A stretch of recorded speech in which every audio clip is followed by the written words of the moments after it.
Hello guys, this is the Thule Chariot Sport 2 connected with pretty standard quick release bike. This is a budget bicycle. This is easy thing to do, and this is my neighbor's bike, which had no clue how to connect that chariot with this bike. And it's not that easy because there's so little info about how to connect the trailer with your bike, what to measure actually, so I'm going to show you that. When you search online, for example, thule.com, yes, you will find the filter.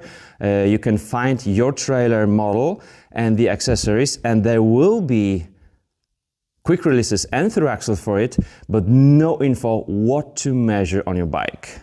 Step 1.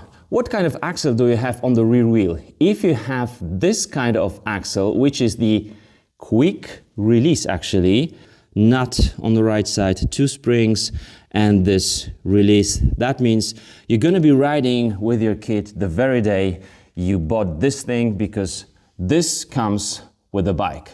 But if you don't have such a quick release, you will probably have the so-called through axle, and this thing will not come with your chariot or trailer.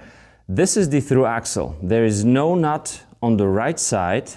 It simply threads into the insert on your frame. So this goes like this, and that's how you assemble your wheel. If it was here, that means we've got a through axle, and we need to measure a couple of things. The most obvious thing to measure is the diameter of the axle, and sometimes it can be thinner just here in the middle so that it will be lighter, but when you measure it right here, like on the sides, it says 1262. I know this is the 12 millimeters standard.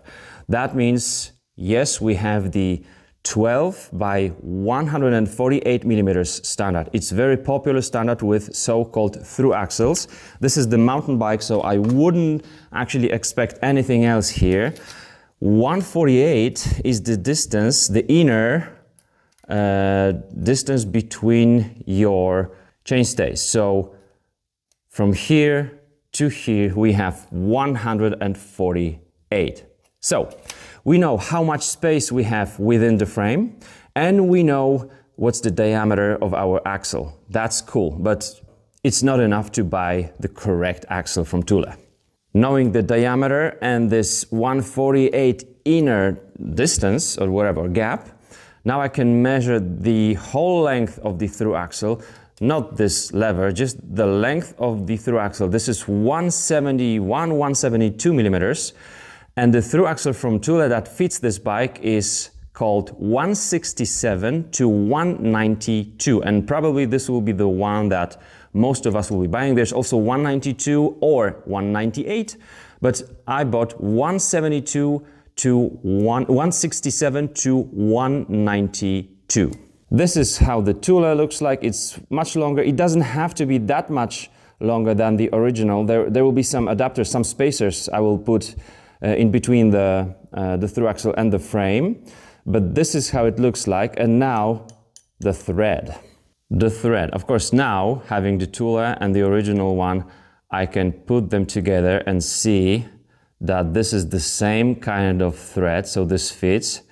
But in the description, you will see, for example, 12 by 1.5. That's 12 millimeters diameter. That would fit, but 1.5 thread, it's not the thread we have.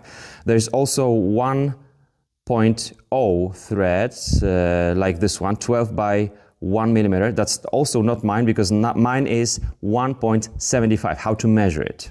Measuring it from thread to thread, mine is, I can see 185. That means I have 175.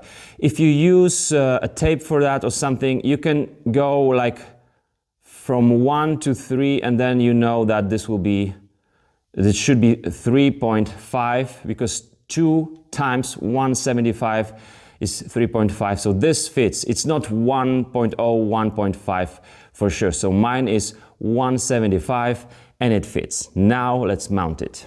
It also say 15 to 20 Newton meters, and also there are 2 spacers. Spacer A should be used for 142 and spacer B should be used for 135 axle. We have 148. Let's install the wheel. Now I slide the axle from Thule. Before I thread it in, I already see I have much more space here than the depth of the thread. So I'm gonna use this spacer right here. This is my spacer. And I see I have used the right spacer because this is how it's supposed to be. So the axle is not sticking out from the frame and it's using the whole thread insert. 17 millimeters wrench, and you don't overdo it. You simply install the wheel right now, not the Chariot yet. Some axles will have the slot for the hex key here. Mine is just 17 millimeters wrench. This hitch, according to the manual, doesn't go like this. It should be vertical. This is the extra protection. And there is nothing in the manual about it, but I think these are two spacers and I should use one here with this so that I have a space for the hitch. The question is, should we use the other on the outer side?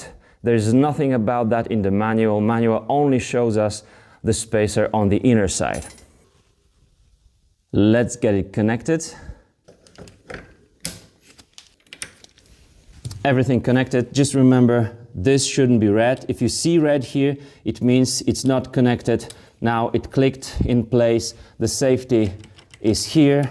And remember about this rope, you want to have it like that. And also, I wouldn't try to mount this cable closer to the axle because we have a rotor here and it's rotating. So this is safe. It looks like this and we've done it. It sticks out pretty much from the frame, but should be fine. If you know more about it, if you have any suggestions, if you've done this yourself, let us know. I hope this was helpful. Bye-bye.